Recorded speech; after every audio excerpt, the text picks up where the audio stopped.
nessa linha, né? A gente tava falando um pouquinho dessa transição do agro, mas às vezes a distância que existe, né, entre onde se quer chegar e onde se está, né? Eu acho que você tem essa trajetória, mas uma das que a gente tem convivido muito, Mari, agora também tem um distanciamento muito forte do mercado financeiro para o agronegócio, e a gente vinha falando, né, do pragmatismo do agro, às vezes uma ideia, um projeto, um PowerPoint, um Excel consegue absorver qualquer coisa, né?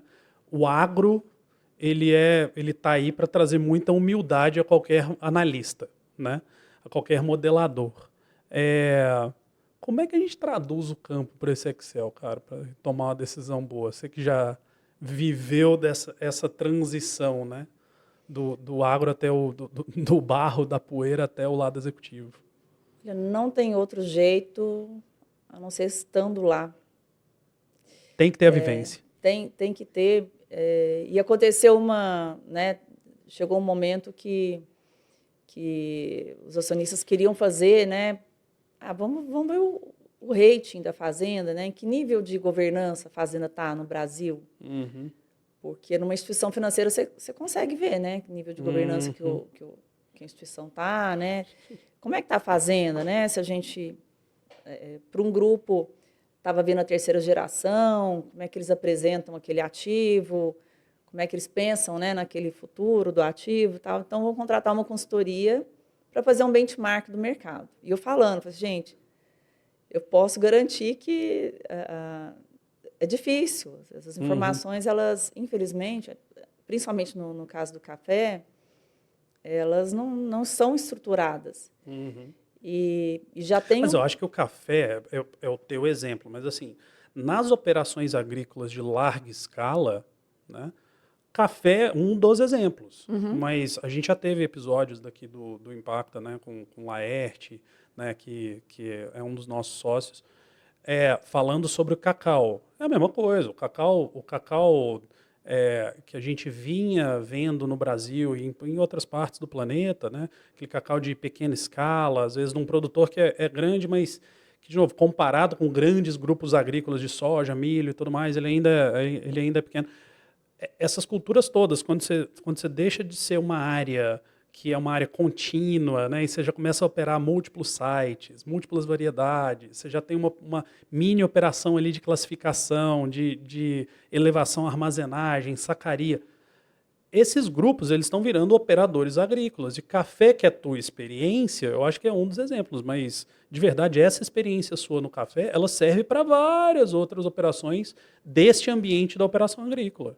Sim, até porque o grupo tinha outras operações também, né, Aham. em grãos e pecuária, onde eu não era gestora direta, mas o grupo tinha reuniões mensais, né, resultados, a gente acompanhava tudo.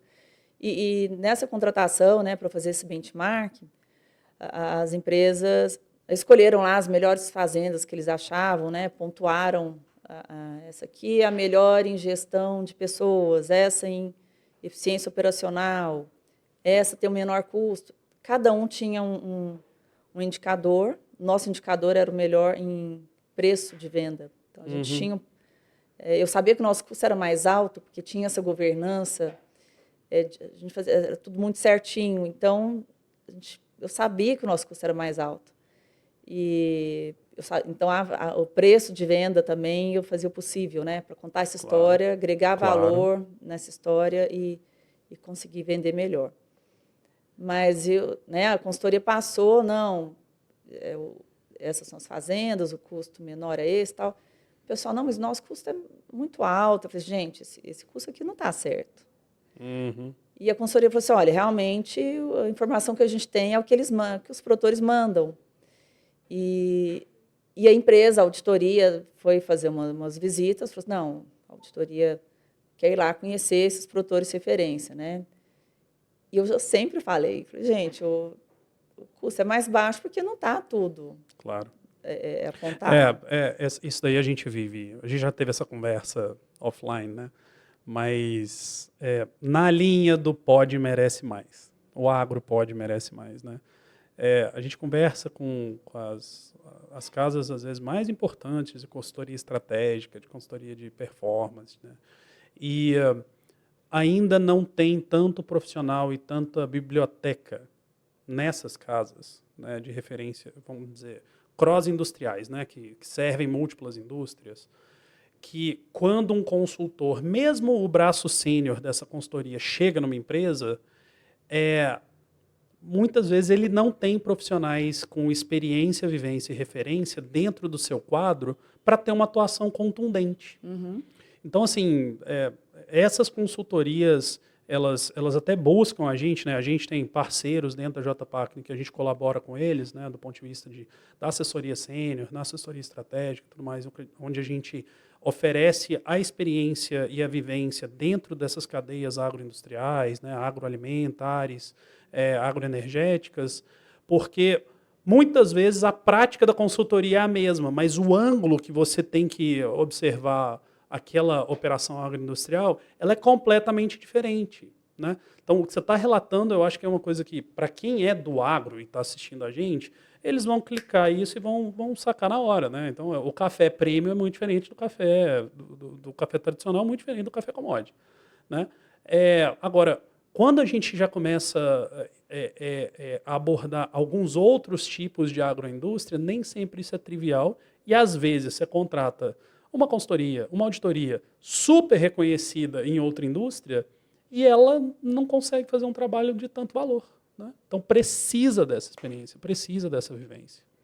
Tanto que, nesse caso, por exemplo, né, que a auditoria foi junto com algumas pessoas da empresa visitar esses produtores, né, recomendados pela instituição financeira que fez o trabalho.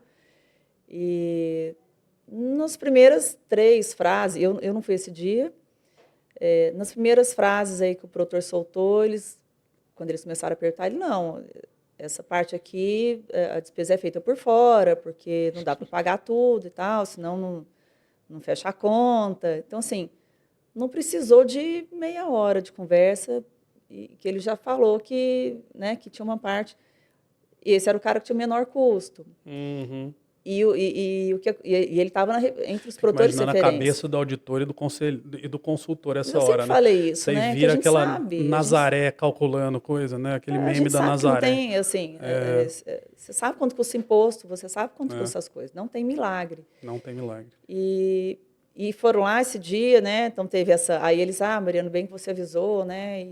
O agro é muito pragmático, E né, cara? meses depois esse produtor pediu RJ. Hum.